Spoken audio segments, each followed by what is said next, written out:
today, but as you gather, I tend to be a little late. I apologize for that generally, and maybe it'll be one of the things I'll try to be misaken in the month of Elul.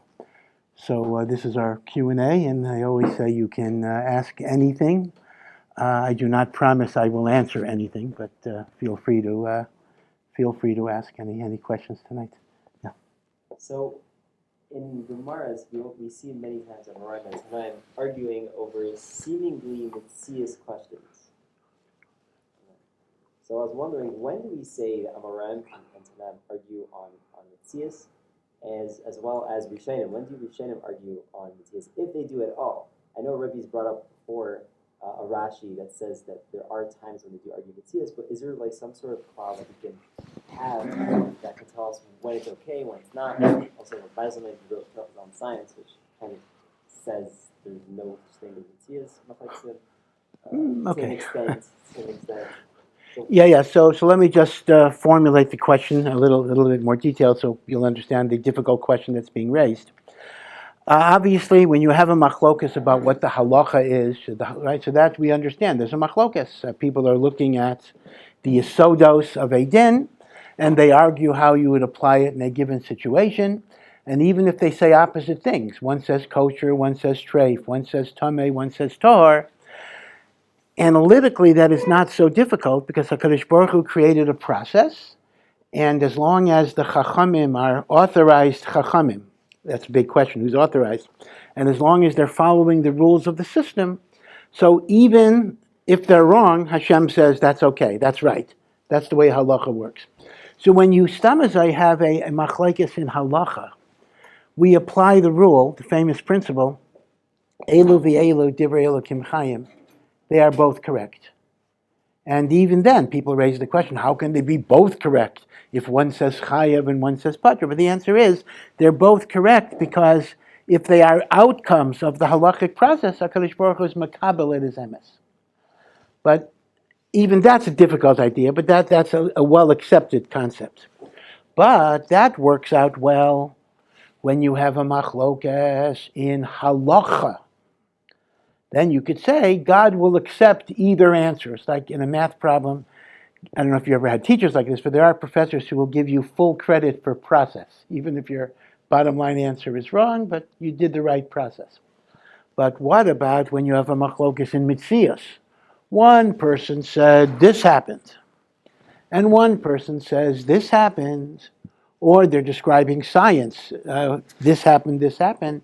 Now there, it's not shayach anymore to say elu v'elu divrei Elokim chayim, both of them are correct, because it either happened or it didn't happen, right? How can they both be correct? So I did mention, as you say, a Rashi, the Taka says, that in a machlokas in metzius, one will be right and one will be wrong. Meaning, say, in achinami, the notion that they're both right is only shayach in a machlokas in halacha. It is not shayach in a machlekes in metzius. Now, the implication of that Rashi is, not like Rav Meiselman, there is such a thing as a machlekes in metzius. The only thing is, we don't say, elu v'elu divrei Elokim chayim.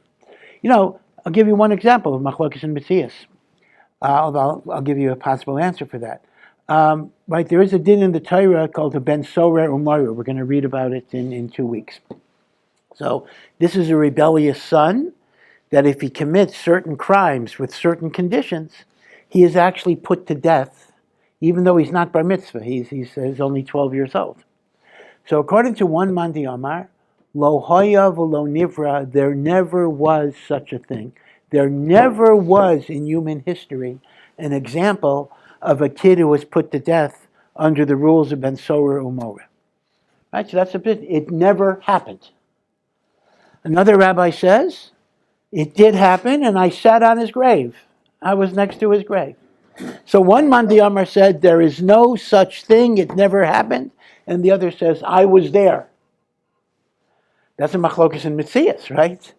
Now, you can't say, elu v'elu divrei Elokim chayim, although I'll give you a possible way there, right? So again, so 2 questions. So if you ask me, do Tanoim, do Amoraim, do even Rishonim, do even Achronim argue over metzius? I think the answer is fairly clear that they do. But we don't say Elu v'Elu divrei Elokim chayim on such a machlokas, and therefore we have to determine who is right and who is wrong. Now, it is also the case, however, that whenever possible, we try to avoid making it a machlokas and metzius, precisely because once you lower something into the realm of physical metzius, you're going to be dealing with right and wrong, and we don't want to be in a position where we have to say a Tana is wrong.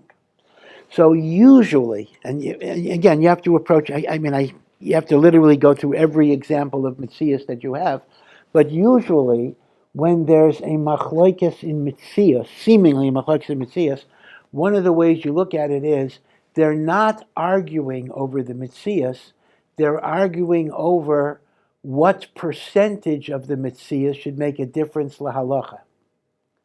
Meaning, let's say that Mandi Amar says, we make a gezerah that don't do this because maybe you'll do this. And the other person says, people never do that. Machlokas and metzius. But one way of understanding it is, 1% of the people do that. So the one that's gozer is machshiv the 1%, and the one that's not gozer says we ignore the 1%. So you're not making it a machlokas and metzius, you're making it a machlokas of how much of the metzius should make a difference. So when you can do that, we try to do that, because that way we've turned a machlokas into metzius into a machlokas and din. But sometimes it's unavoidable. So I'm not sure, I'm familiar with Rav Meiselman's book on Judaism and Science. I'm not familiar with his statement, there's no such thing as a machlokas and metzius. I think that's very, very difficult, but I'm sure he explains what he meant. Now, there's another aspect of a machlokas and metzius, and that is, this is actually a hesber of the Gra on Elu v'Elu divrei Elokim chayim. And the Gra says the following, a little different than the way I said a while ago, in which, as long as you follow the halachic process, Hashem validates all outcomes. And that's what I said earlier. The Gra says a little bit of a different explanation. The Gra says that whenever you have a machlokas, there's some underlying svara in which they're arguing. One Mandi Amar is utilizing a certain svara to come to a certain conclusion. And another Mandi Amar is utilizing a different svara to come to the conclusion. So Elu v'Elu divrei Elokim chayim, the Gra says, is even if a given svara is inoperative here, because we follow the other opinion, it will pop up elsewhere. Right? You know in learning, right, that often a certain svara, which we may not paskin like in Hilchos Shabbos, may somehow make an appearance in Hilchos Gittin, where it does have a validity. Which means the MS is MS, but it may not be an MS in this particular context. So in a machlokas and metzius too, it may work in a kind of a complicated way that the underlying svara that led a person to view the metzius in a certain way may be incorrect in this context, but it still has a kiyum in some other place in Torah. Okay? Now, let me give you another answer for in the actual case of Ben Sorer Umora, right? That I think is a classic machlokas and metzius, where one Mandi Amar says it never happened, and the other Mandi Amar said it happened and I was there. So here's one way you can look at it. There are machloksim about what are the conditions for Ben Sorer Umora. So it could be that a given Sanhedrin executed a kid based on the conditions that they maintained you need, but the other Mandi Amar says you need more conditions which were not satisfied, which means everybody's moda, this kid was stoned by a beis din. In other words, they're not arguing over the metzius, but the one that says lo haya v'lo nivra is saying the beis din made a mistake in executing the guy because the conditions weren't met, and the other Mandi Amar says the conditions were met. See, that's very different. So you're taking what looks like a machlokas in metzius, and you're actually turning it into a machlokas in dinim. You see, meaning they're not arguing if a kid was killed. They're arguing, was the kid that was killed a ben sorer umoreh, or was he not a ben sorer umoreh? Okay, but you're right. We do try to minimize machlokas and metzius. Now, I'm not addressing, although I think obliquely you were moving in that direction, I'm not addressing the very, very interesting and difficult question if Chazal make mistakes when they make scientific statements. Right? We have amunas chachamim. Right? We are makabel Chazal in matters of halacha. But when Chazal makes scientific statements, for example, the Gemara in Sukkah, why do eclipses happen? Because God is punishing the world for various averos, even though we know eclipses are predictable phenomena, or the like. So the question of how do you deal with Gemaras or Mishnayos or whatever that seem to contradict scientific understandings, this is a huge, huge, huge issue. There is a tradition going back to Rav Hai Gaon and later the Rambam, that in matters of science, Chazal were speaking as scientists. They were not speaking as the bale Messiah of Torah Shebal Peh.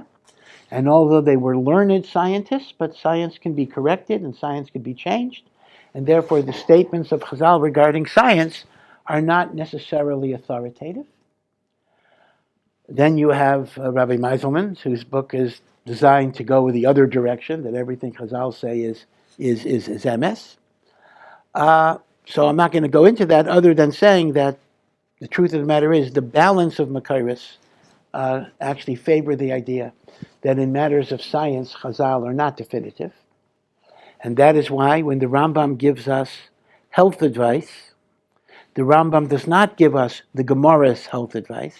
The Rambam gives us his own health advice because the Rambam maintained that the Gemara itself was subject to change based on medical science.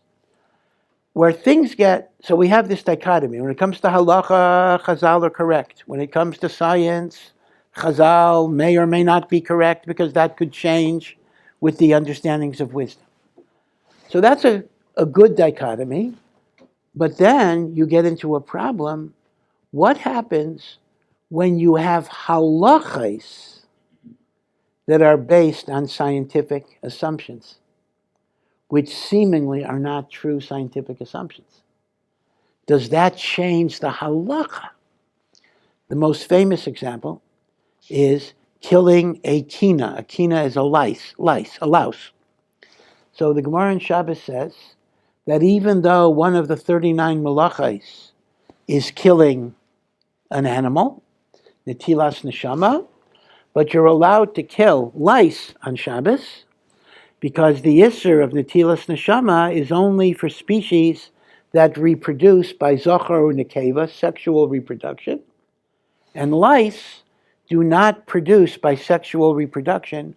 Lice produce by what is called spontaneous generation.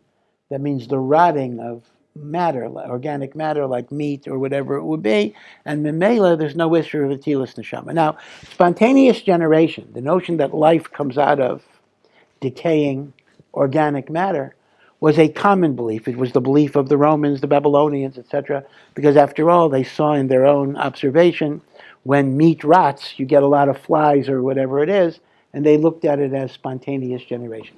But with the invention of microscopes in the 1600s, it was determined that there actually is no such thing, seemingly, as spontaneous generation. And even lice reproduce sexually, Mr. and Mrs. Louse, whatever it would be. So here's the question. Chazal matered killing a kina based on the assumption of spontaneous generation. But if that scientific fact turns out to be untrue, then l'chaira, I should no longer have a heter to kill lice. See, bishlama, if Chazal's mistake was to be more machmir, so it's shaykh to say, okay, listen, Chazal answered something, so even though the reason doesn't make sense to us, we're bound by the chumrah. But this example is very striking, because this is an example where the seeming mistake in science matered a malacha de'oraisa. that would otherwise be usher. So if you're telling me Chazal have finality in halacha, but their scientific judgments are subject to revision, what is the impact of a revised scientific judgment on a halacha that was based on the original scientific assumption that has now proven to be incorrect? That's a huge machlokus. In the Sefer Pachad Yitzchak, from Rav Yitzchak Lamperanti, this is not Rav Hutner's Pachad Yitzchak, this is a Pachad Yitzchak from the 17th century, the 1600s. It was like an encyclopedia of halacha, Pachad Yitzchak, shortly after the invention of the microscope. So the Pachad Yitzchak says, now that we know that even lice reproduce sexually, it is usher to kill lice on Shabbos min ha-Torah, which means, according to what he's saying, Chazal that matched it were Mechavol Shabbos. That's what he says. Rev Dessler articulates what might be called a very mystical theory of halacha. And Rev Dessler says that Chazal did not always give all the reasons for dinim. And he even says, and perhaps Chazal were not aware of all the reasons. There's kind of a Ruach HaKodesh that guides them to the right answer. And then they try to formulate a reason or a svara. But even if that reason or svara is disproven, that does not change the hachra of the chachamim. Because in other words, if you're asking me, well, why are you allowed to kill lice on Shabbos? Rav Dessler would say, well, we used to think this was the reason. They're not parva mizachur nekeva. Now we don't know the reason. But there's still a reason. I have to admit, I have a tremendous problem with this notion of hidden reasons for halacha. Because it would seem to make psak halacha impossible. Because all psak halacha is based on analogy. Right? The Gemara gives you certain cases. So you try to say, this case is like that case. But that only works if I could trust that the reason that's given is the actual reason. Then I can say, oh, well, that reason applied there, so that reason applies here. Once you go with Rav Dessler, that there may be all sorts of unknown reasons for things, then I don't know how you could do analogical reasoning from one case to another, because maybe this case is different for reasons that are not stated. So the mystical theory of halacha, I think, is very, very problematical, but Rav Dessler suggests it.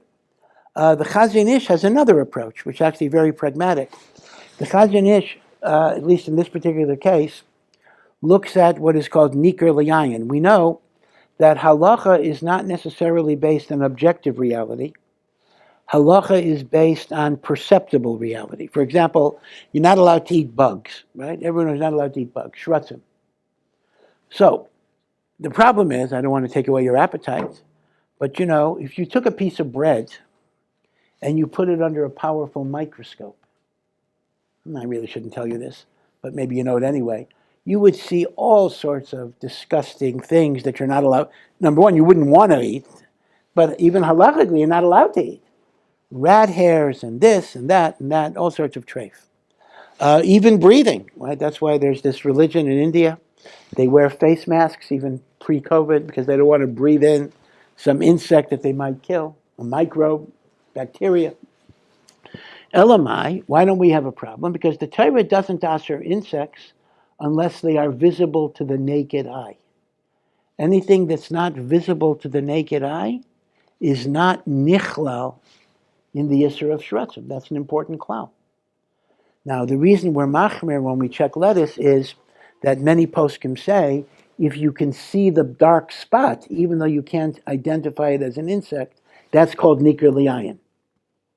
Some say not, by the way. Some say if it doesn't look like an insect, you could be makel. We're no way to be machmer. But things you can't see at all by the naked eye, even if you could see it under a microscope, it's not going to be usher. Tefillin is another example. The base of the tefillin has to be square. Now, square means each side is a 90-degree angle. Now, if you took a compass or some type of measuring device, you might see your tefillin are slightly off kilter, 91 degrees or whatever it would be. But the halacha is, if the normal visual observation looks square, I'm not mechuyev to measure it in a scientifically precise manner.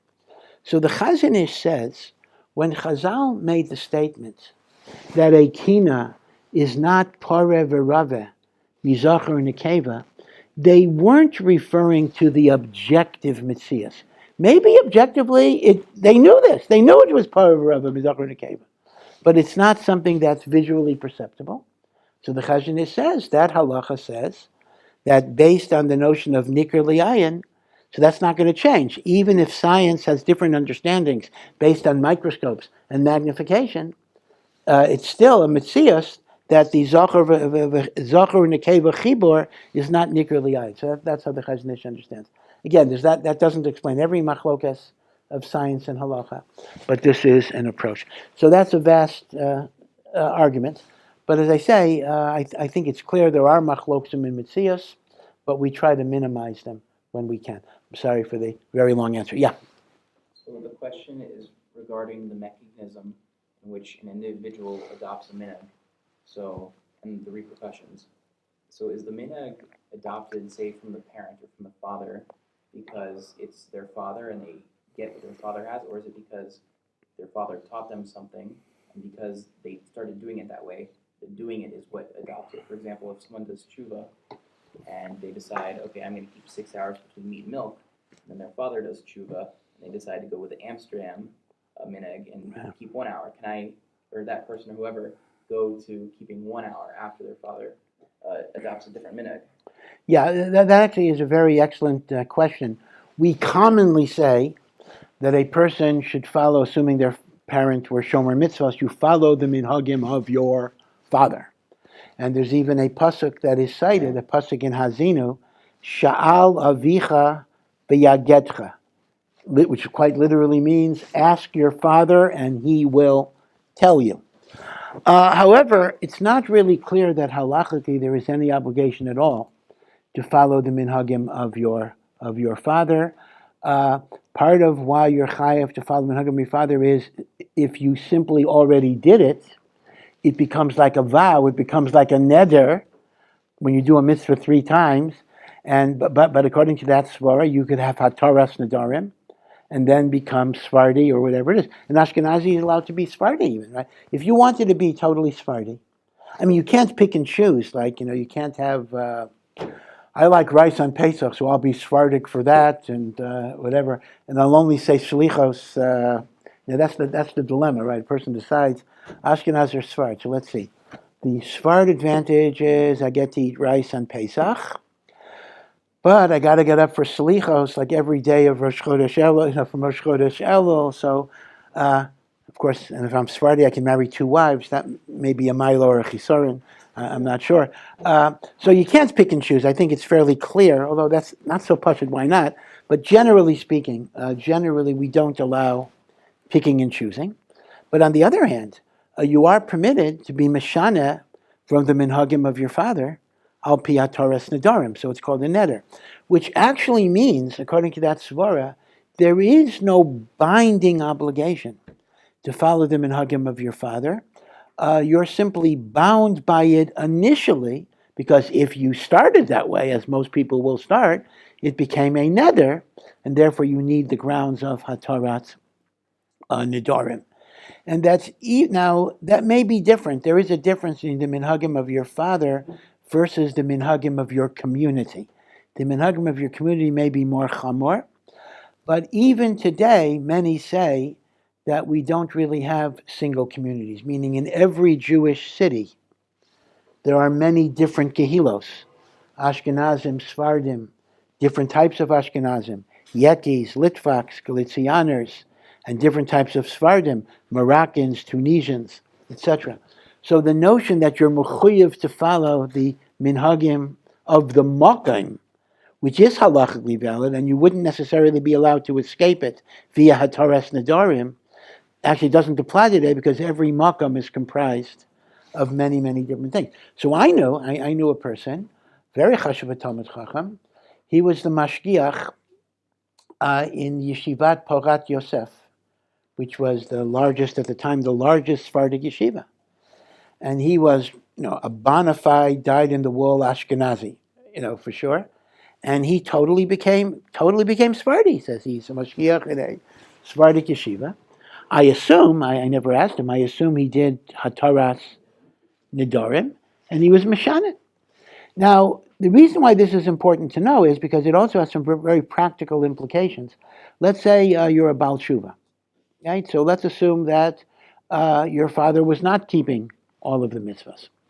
So sometimes people assume as a gut reaction, well, if my father came from Germany, or my grandparents came from Germany, or whatever it would be, I gotta do the German Minhagim. I gotta do the Yeki Minhagim. That's my makam. The answer is no, you don't.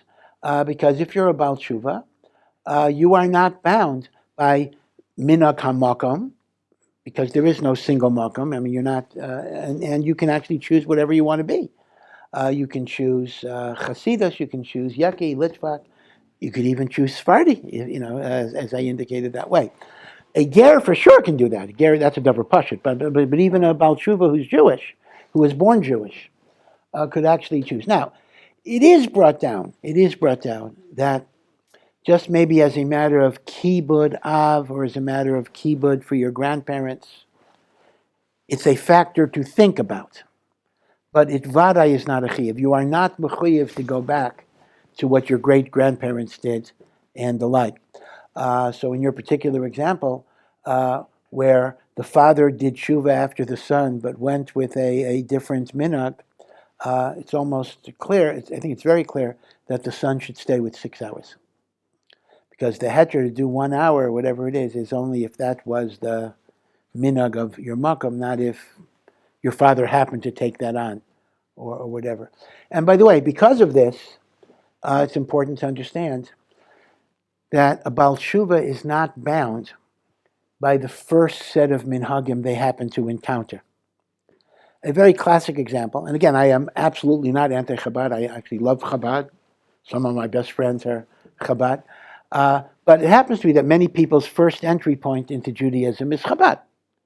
And they deserve a tremendous amount of credit for that. Okay, so a person takes on Lubavitcher Minhagim. He then comes to Ohr Somayach that will torture you to renounce, your whatever it will be. So the question becomes, well, I was makabel Chabad Minhagim, so how can I leave Chabad Minhagim? Now, I'm not saying, by the way, I am not at all saying you have to leave Chabad Minhagim. If you want to stay with Chabad Minhagim, that's perfectly fine. I'm not here at all to say that. But all I'm saying is that as you learn and as you get exposed to different things, you can change your orientation with Hataras Nidorim and the like. So a Baal Tshuva is not going to be stuck in whatever minhagim they were first exposed to. They will have the capacity to change as they move. Again, I'll say the same thing as with the opposite. Let's assume that you started with Ohr Somayach and then you went to Mayanot or whatever it would be. Same thing. I mean, you could go into Chabad minhagim from Ashkenazic minhagim. Okay, so the truth is there is not really a chiyuv to follow the minhagim of a parent. It just has a din of a neder, a kabbalah or mitzvah, for which you have Hataras Nidorim. The option though, like out of kavod. For sure it is. And often we might advise it. I'll give you a very interesting example of this. It's a different context, but it's a very interesting example. I don't know if anyone here is from Baltimore. Anyone from Baltimore? Okay, so Baltimore has an old yucky shul, German shul. It's called the Glen Avenue Synagogue, whatever. And Glen Avenue was started by very devout Yekis, like Washington Heights type Yekis, in which, a Yeki, the Machzor on Yom Kippur has 1,000 pages. They read page 1 to 1,000. I mean, every page in the Machzor, is said. Right? Nothing is skipped.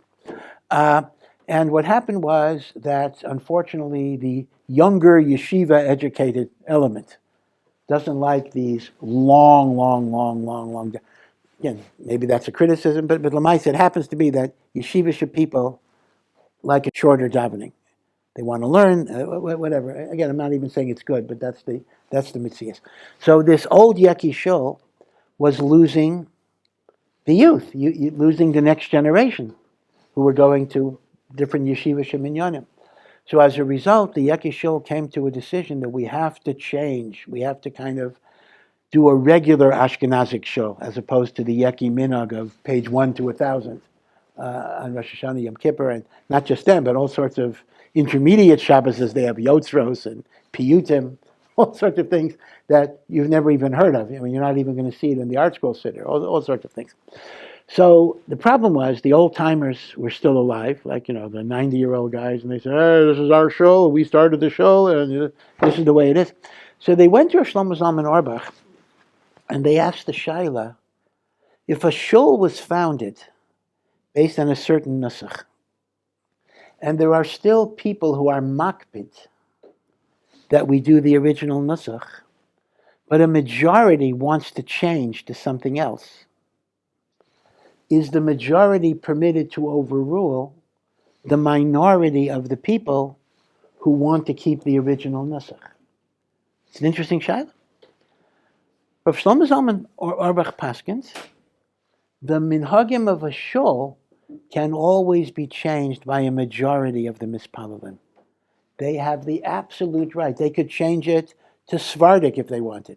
There is no concept that because the shul was founded in a certain way, it has to be that way always. But Rav Shlomo Zalman suggested, for kavod, for the original members, they should selectively incorporate some of the old German minhagim that would not create a tircha de tzibura for the people who wanted a shorter davening.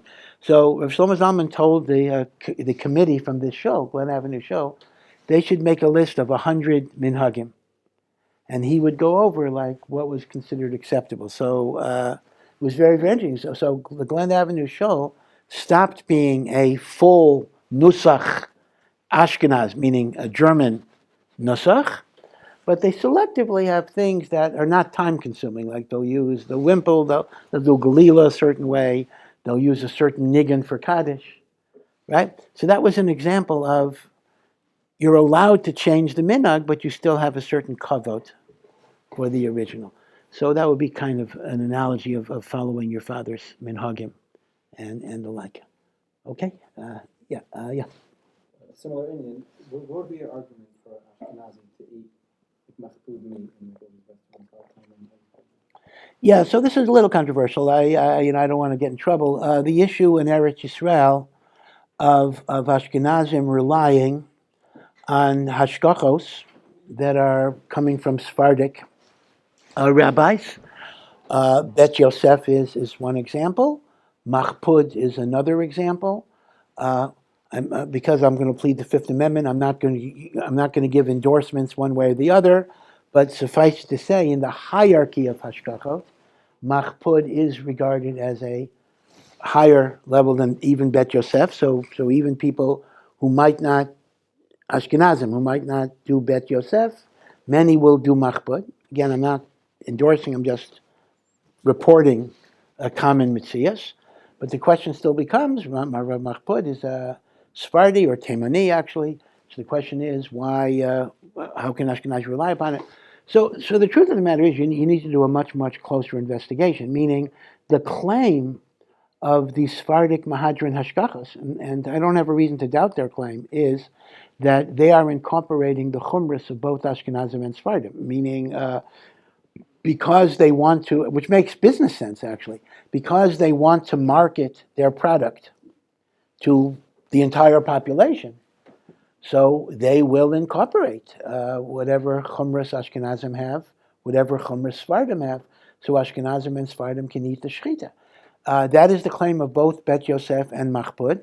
The empirical issue is, how much do you trust that? Again, I'm not going to express an opinion on that.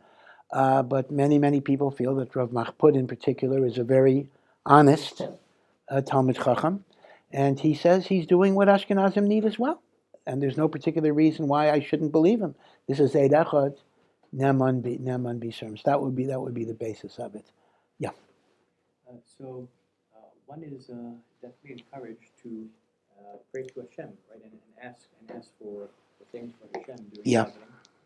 At the same time, there's also the idea that the more the benefit you get in this world, the less benefit you have in Olam Haba. So does this create a dilemma where if Hashem was to answer your prayers and give you all those things that you're asking for, let's say He gives you this and that, and let's say you pray for money, He gives you that, parnasa, and makes your life very easy, does that mean your Olam Haba is not going to be affected by that? So at the same time, is there now like an opinion that maybe you shouldn't ask for too much in davening? No, that's a very, very excellent question, right? Because on one hand, the person suffers in this world, so we say, oh, all of the suffering in this world means you'll get more reward in Olam Haba. If you get reward in this world, your Olam Haba is diminished. So the question becomes, why do I pray for good things? Why do I pray for money? I pray for parnasa. I pray for health. I mean, if all of these good things become the reward for my mitzvot, that means I lose out in Olam Haba. So l'chayra, maybe a person is better off with a hard life than they are with a blessed life in that way. So why do I daven? Right, all of our davening is for good things. Give us refuah, give us parnasa, give us children, and the like. So I think it is a very good question, but I think the simple answer is the notion that the reward you get in this world comes out of your Olam Haba is true only if it's a reward that you don't use to serve Hashem. Meaning to say, Hashem blesses me with wealth and I don't use it to serve Hashem. So then Hashem says, okay, we count that as your reward and it comes out of your Olam Haba account.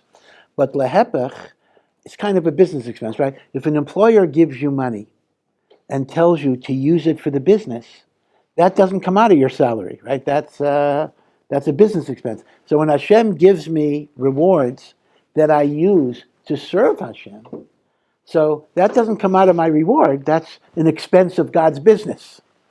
Masha ein kain, if I'm just using it for my own personal benefit, then ein achinami. There may be a problem that Hashem says, oh, you're not using it to serve me. You're using it for your own personal gratification. So you're taking your reward. You're taking an advance on your salary. So that's going to come out of your benefit. So that might be the chiluk. That when we use our gashmias for ruchnias, it becomes Hashem's cost. It doesn't become our cost. And therefore it doesn't come out of our reward. That might be one possible answer. Yeah. What is the validity of the Zohar? Yeah, validity of the Zohar. So historically it's a complicated question. Again, let me give you just a little bit of the basic, simple history. The Zohar was, we generally believe, we say the Zohar was authored by Rabbi Shimon Bar Yochai, who was a Talmid of Rabbi Akiva, and Rabbi Shimon Bar Yochai lived in the 2nd century, meaning in the 100s, meaning around the time, shortly after the Churban Beis Hamikdash. And yet, the Zohar was not discovered until 1,000 years later in the 1200s by a great Makubal, Rav Moshe de Leon, who discovered this manuscript in a cave.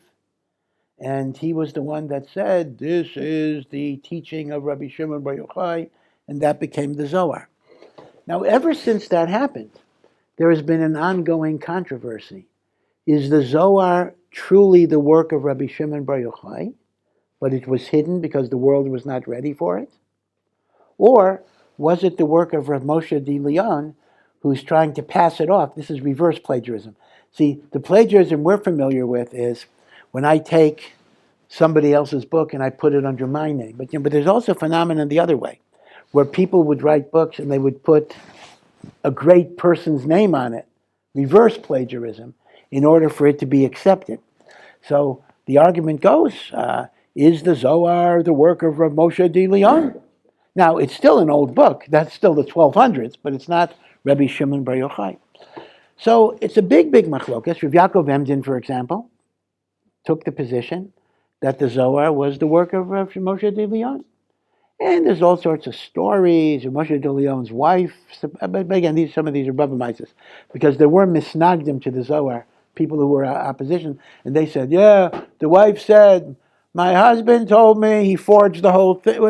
They have Meisim, he forged the whole thing because he felt his own Kabbalistic writings were not appreciated, because we have Svarim for Moshe DeLeon in his own name. They weren't appreciated, so he said he was going to do something in the name of Shimon Bar Yochai that everybody would admire. Okay. So this is a controversy in the academic world. Many do ascribe it to Rav Moshe DeLeon.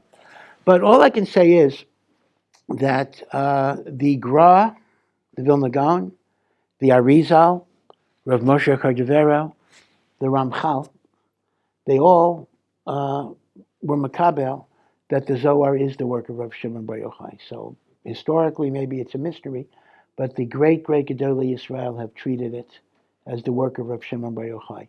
Now, I do want to point out, though, that even like the view that the Zohar is Rav Shimon Bar Yochai, even like that view, that does not mean every line in the Zohar is Rav Shimon Bar Yochai. The Zohar quotes Amoraim, who lived after Rav Shimon Bar Yochai. So the same way that we say, for example, that David HaMelech wrote Tehillim, but the Gemara itself says that there were 10 contributors to the book of Tehillim, meaning David HaMelech wrote the core of Tehillim, but there were Tehillim written by other people, Moshe Rabbeinu, Adam HaRishon, etc. So too, it's a davar pashut that even if I go with the Gra and the Arizal and the Ramchal and the Ramak, Rav Moshe Cordovero, that the Zohar is Rav Shimon Bar Yochai, that's the core of the Zohar. There are Vadai Hosafas that came later. That's L'chulei Alma. Okay? But as I say, they were makabel that the core of the Zohar is from Rabbi Shimon Bar Yochai. Yeah. Regarding a couple of parashas ago, it said that Moshe Rabbeinu was lecturing the Jewish people and saying, don't think that you are going into the land because of your own personal merit. It's because of two things, because of the zechut of the avot, and also the sins of the inhabitants. Right? And the Torah describes that the inhabitants, the Canaanites, they were rabid idolaters, and they were also doing fire sacrifices, throwing their kids into the fire from Moloch. So and that's why they deserve to be destroyed.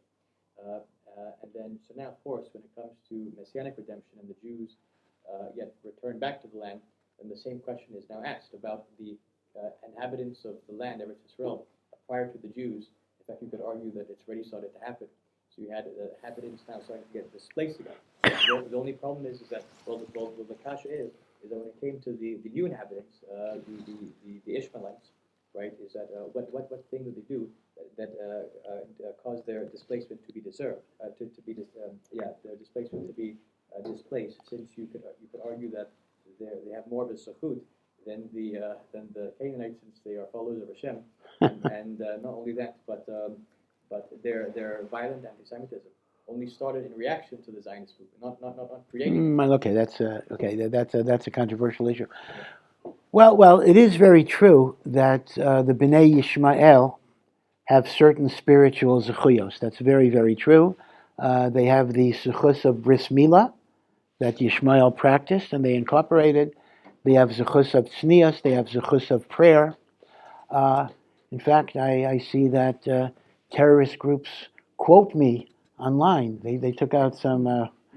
When I once elaborated on this a little bit, I don't want to elaborate it too much because I don't want to see on YouTube, Rabbi says Arabs are righteous, or whatever. I don't want to move in that direction.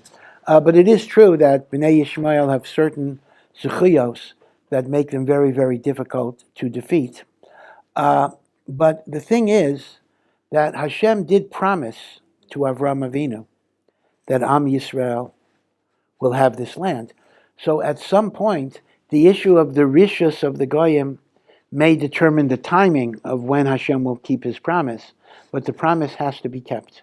And as we approach Mashiach at that point, the merit of Yishmael is going to become less important because it's going to be superseded by the promise. Did you see this? This is so outrageous. There was some reform service somewhere, which was an anti-Israel thing. They were protesting the massacre in Gaza. So for some reason, they were reading the Torah. Okay, they had a female bal kares, a kalisha, but so she's reading these psukim about how God says to Avram, "Those who bless you will be blessed," etc. And then when it came to the verse, "And I have given you the land forever," the bal kore like mumbled it, like almost skips it. So she's like the person like laning real loud, and when it came to "and the land shall be yours forever," and then she began singing everything else again. It's like you just take the verses out of the Torah. You just ignore. You make believe. You're ashamed. You're ashamed of the Torah saying that the Jewish people are connected to Eretz Yisrael. So, in a sense, therefore, Hashem is saying it's not our merit, but ultimately it has to happen. I mean, there may be two reasons that the Torah gave there, but Lagabi Mashiach, all you need is the reason of Zechus Avos. Zechus Avos and the bris Avos is going to be enough to bring the Geula. Yeah. So 2 questions. Number 1, what's going on with Rashi al Riff, and how do you use that with the Rashi on the Gemara? And number 2, similarly by tosfos, what do you do with combining tosfos across Shas? Because there are different bale tosfos. So do you generally try to combine them, or are you okay saying? Yeah. So Rashi on the Riff, again, it's a very, very simple point. The Riff, Rav Yitzchak Alfasi, wrote essentially a kitzer of Shas, meaning he goes through the Masechtas that are Nogea L'maisa, not Kutshim, but the Masechtas that are Nogea L'maisa, and he summarizes them. So what might be 5 blot of Gemara might only be a blot of the Riff. In fact, it's a very good way of chazering a Masechta.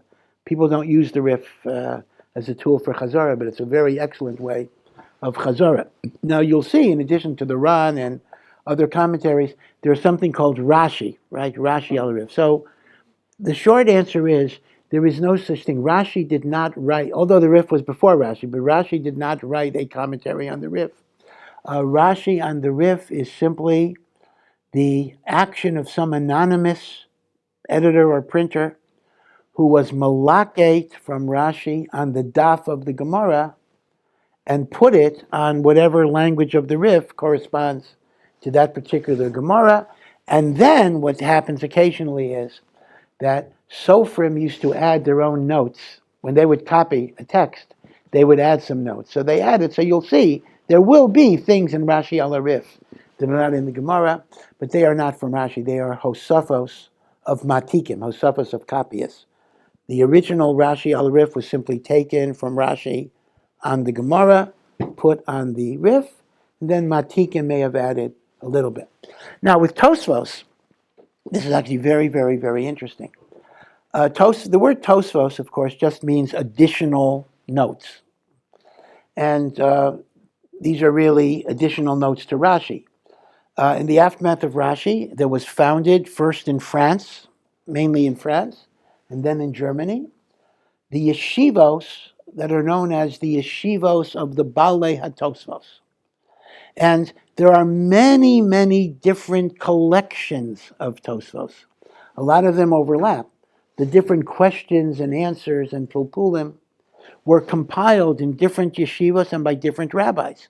So there's Tosfos Harash. There's Tosfos Shantz.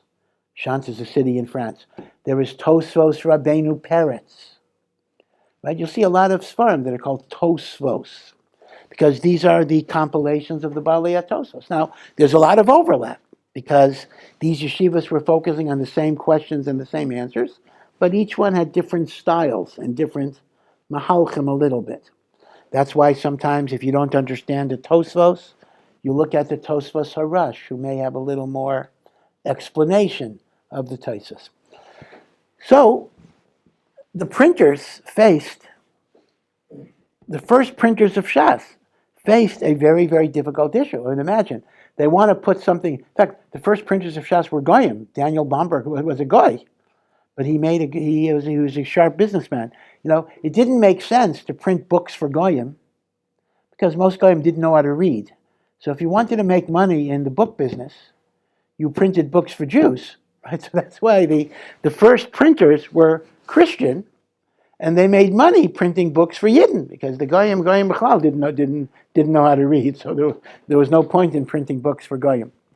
So, now obviously people like Bomberg had to hire Jewish copyists, Jewish scribes, Jewish editors. I mean, Bomberg didn't know how to read Hebrew, but he had a good eye for hiring people. And imagine if you were an editor, right? You applied for a job. You're a Kailo guy, you're looking for Parnasa. So Daniel Bomberg hires you in whatever, 1450, I don't have the exact years, you will work in his printing press. And your job, I mean, imagine how he create a Gemara. It was really heavy. Your job is to be in charge of Maseches Brachos. So you got to look at the manuscripts, different manuscripts of Gemara, manuscripts of Rashi. When it comes to tosfos, you actually may have several different manuscripts of tosfos to choose from. Should I do this one, Tosfos Harash, Tosfos Shantz, Tosfos Rabbeinu Peretz? Which one should, right? So choices were made. Now, I can't fully explain why certain choices were made, but what it works is, and we have Sfarim that you should document this. Each Maseches often has a different collection of tosfos. Meaning one Maseches, the tosfos on the daf may be Rabbeinu Peretz. In another Maseches, it may be Tosfos Harash. In another Maseches, it may be Tosfos Shantz. And there's Tosfos Toch. There are quite a few, like 20 different ones. Because of this, it is makubal that you can never ask stiras between Tosfos. You can never say Tosfos contradicts. Now, the exception to that is when a particular person is mentioned. If you have a teretz b'shem Rabbeinu Tam, and that contradicts something else Rabbeinu Tam said, or the Re said, so you could ask a kasha. But even then, you could answer that it's like Trei Tanoi Aliba de Rabbi Meir, meaning to say, well, Tosfos Shantz had one version of Rabbeinu Tam, and Tosfos Rabbeinu Peretz had a different version of Rabbeinu Tam. So even within the Re and Rabbeinu Tam, you can't really ask a stira unless it's in one Masechta, because typically, one collection of Tosfos is for a whole Masechta. But when it's different Masechtas, even among the same person, you can't ask the kasha. And Kal V'chomer, when it's a stam Tosfos without a speaker, the speaker would be Rabbeinu Peretz, it would be Rabbeinu Shimshon, it would be the Rush, etc. So you can't ask stiris and Tosfos. So the notion of trying to reconcile a stiris and Tosfos is l'chayra not anything that's necessary. I mean, it's always good to ask yourself, is there a stira? I mean, that is worthwhile because you're analyzing, is there really a contradiction? But you certainly do not have to have any hekshers to fa'emfer, to try to answer contradictions between Tosfos. Okay, so that's different schools. Again, it's an academic book, but Rav Ephraim Auerbach, who was a very, very esteemed professor historian in Hebrew University, wrote a 2-volume work called Bale HaTosfos. And he actually goes through every single Masechta and tells you which collection of Tosfos is that Masechta based on. Okay? Yeah. Let me go in the back of that, because you had a few turns already. Yeah. Look through the history of Torah study, starting from Moshe Rabbeinu, down to the Amoraim, going to Rishonim, down to half of the Achronim, the Shaftaz and such. Yeah. They all study Torah to get to the practical halachic afkamina. And it seems like 150 or 200 years or so ago, it started becoming more towards lamdus and just the learning for understanding the svara. I want to know what the cutoff point is and why we don't go back to actually studying to the practical halachic. Yeah, this is a very, very excellent question. It's a very perplexing question.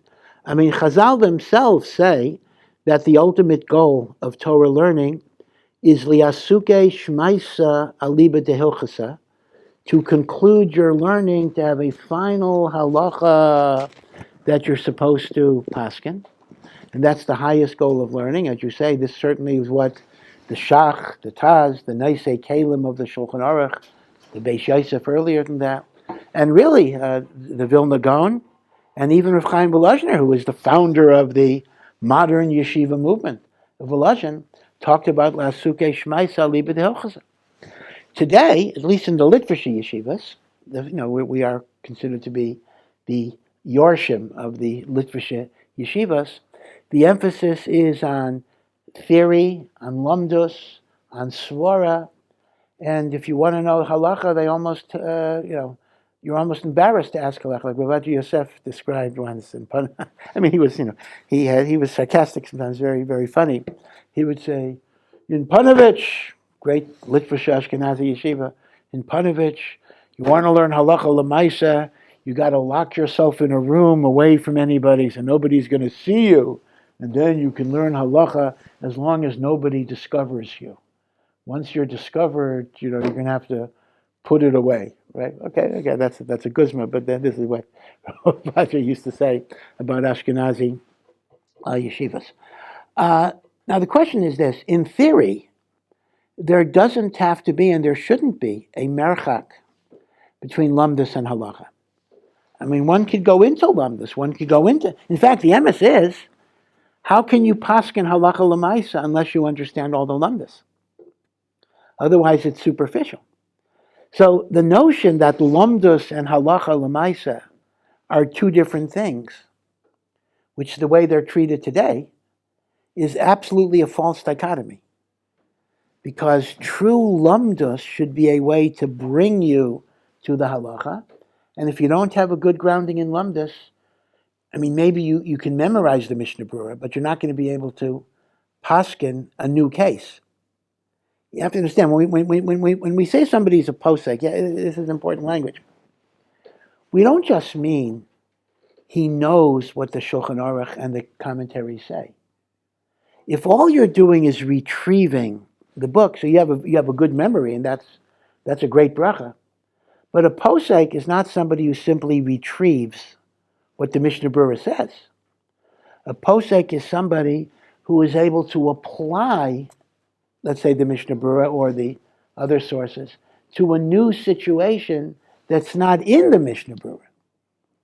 Now, if you think about that, in order to apply something to a new situation, you have to know the lamdus. If I don't know the lamdus, if I don't know the svaras, I can maybe replicate what is beferish, and that's good too. I mean, ganz fine. Halvai, we should be zoicha to do that, but that's not really being a posek. Being a posek is the ability to apply it to a new situation.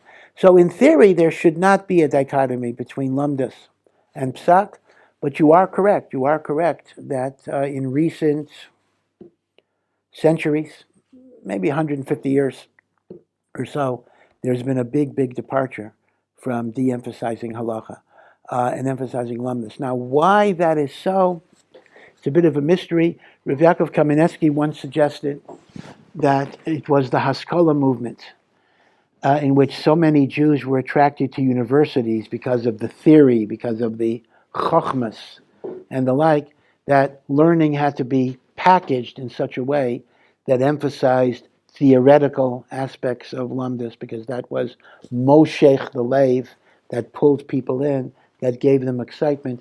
It was a surrogate for the intellectual attractions of universities.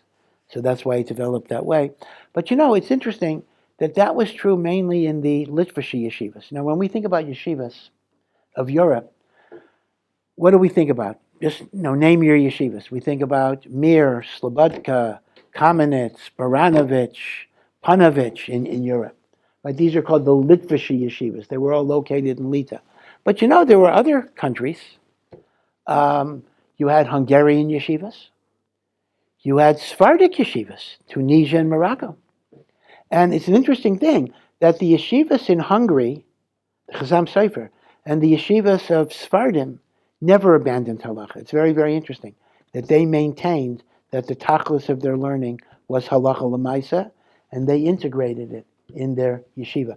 So really, the phenomenon you're describing became the phenomenon of the Litvish yeshivas. It was not necessarily the whole yeshiva world. But as I say, we're very tunnel vision. When we say yeshivas, just the yeshiva world, we think Litvish yeshiva. But that was not that was not the totality of the yeshiva world. Yeah. When we do Kabbalah stuff, like Kriya Shema or something of the like, Yeah. is it just an acknowledgement of something that already exists, or we're also accepting something that's kind of something? Well, I think the critical word is kabbalas, meaning if you're asking me, does the metzius of the yoke of heaven exist? The answer is it does, whether you like it or not. So you're not creating the metzius of Hashem ruling over you. That's the way life is. But the notion of Kabbalah is I pledge myself. I am makabel of my own free will that I make Hashem a melech. And here it's very important. Let me share with you a very important machshava of the Vilna Gaon. The Vilna Gaon makes a difference between two words for a king. One is moshel, which is a ruler, and one is melech, which is a king. What is the nafkamina between moshel and melech? A moshel is a dictator who rules over you whether you like it or not.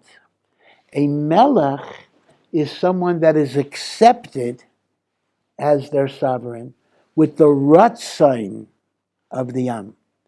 And therefore, Kabbalas ol malchus shamayim actually means you're taking Hashem that is your moshel and you are makabel him as your melech. And by the way, this is especially the avodah of Rosh Hashanah. Rosh Hashanah is called the coronation day, the day that we accept and proclaim Hashem as melech. That's the whole avodah of Rosh Hashanah. But Kriya Shema, at least we do it twice a day, morning and night. We're makabel, the ol of the malchus shamayim. Yeah. Yes, so regarding when the Torah always says that Moshe Rabbeinu spoke to Bnei Yisrael, right? In the assembly of Bnei Yisrael, it makes it sound like everyone was able to hear him, right? Do we have anything from Chazal or Midrashim that explain how this happened? If this in fact was the case, everyone heard him all at once, which would be a phenomenal thing. Yeah, that's a good question. What was the public address system when Moshe Rabbeinu was addressing 3 million people, as it were? How does it work? So, putting aside the book of Devarim for a moment, because this will not be a terrace of book of Devarim, Chazal actually say that when Moshe Rabbeinu spoke, it was the voice of Hashem that came out of Moshe Rabbeinu's mouth, meaning to say, Moshe Rabbeinu himself was kavad peh. Moshe Rabbeinu was a stutterer. Moshe Rabbeinu could not articulate words. The Drashos Aran actually writes, he has different proofs, that Moshe Rabbeinu could not articulate like half of the aleph base. He was so defective in his speech. You couldn't have a conversation with him. But when it came to Torah, he was a conduit for Hashem's voice coming out of him. So it was the voice of Hashem. Now, that raises a very interesting intellectual question that even goes back to Matan Torah. When we say we hear the voice of Hashem, what does that mean exactly? Does that mean we hear a voice, like a loud voice? Or is it an internal hearing? Meaning everybody like hears in their mind the words of God. I don't know. It's possible that it was not necessarily in the nature of an external voice, but an internal voice. Now, the reason why I say my teretz is not a good teretz for the book of Devarim is based on the Gra. The Gra writes that the 4 Chumashim of the Torah is the voice of HaKadosh Baruch Hu, but the book of Devarim is the voice of Moshe. He says that's the chiluk between. So then you're back to square one. If it's the voice of Moshe, then, how did people hear it? So I don't know. Did Hashem make Moshe's voice loud, etc.? But it was not. The Gemara says it was not the kol of Hakadosh Baruch Hu. Yeah. The Nefesh HaChaim says that a person's yerushalayim is his eitzer to be Torah. Yeah. And so the more yerushalayim you have, the bigger the eitzer. Does that mean that a person with an 80 IQ can only have bigger fiduciary Torah than someone with 150 IQ? And does that also explain what we're davening for in Shemona Esrei, or Psachli B'Psar? Yeah, so again, this is the very famous, important teaching of Rav Chaim Volozhiner, that it's the yiras shamayim that a person has, that is the eitzer, the treasure house. Right? A treasure house preserves and protects the wealth that is within. The yiras shamayim preserves and protects the Torah that you learn. Without yiras shamayim, the Torah is not protected. So the question is, you're asking, what does that mean? Does that mean that the person with yiras shamayim, with a relatively lower IQ, will have more chidushei Torah than the person who's brilliant but doesn't have the same level of yiras shamayim? Number one, it might mean that. Yeah, it might mean that, but not necessarily so, because you have to understand that when we talk about the yiras shamayim is the eitzer of the Torah, that refers to a few different things. Number one, Torah is not just knowledge that you have in your brain. Torah elevates you. It's makasher you to Hashem. In that sense, the person without yiras shamayim might be brilliant, and he might have all sorts of chidushei Torah. But the Torah is not going to remain within him. It's not going to elevate him. And therefore, sure, the lower IQ with the greater yiras shamayim is going to be more makusher to Hashem by his Torah than the person without it. Meaning it's lav dafka in the realm of chidushei Torah. It would seem, however, that legabe yedias haTorah, that will also count. Meaning the bal yerushalayim will remember more of his Torah. Maybe he won't have chidushim. Okay, not everybody's avodah is to be machadish, right? I mean, our obligation is to learn, and our obligation is to know Torah. There's a mitzvah to know Torah also. So I think in that sense, the yiras shamayim will be a preservative. But chidushim, I could very easily see that is the case, but maybe lav dafka. Okay, I'm sorry. Yeah, last question. Torah speaks partially in other places also. Tells us that whenever people go out to war, they shouldn't be afraid. Whenever they go out to war, Yeah. when the soldiers go out to war. Yeah.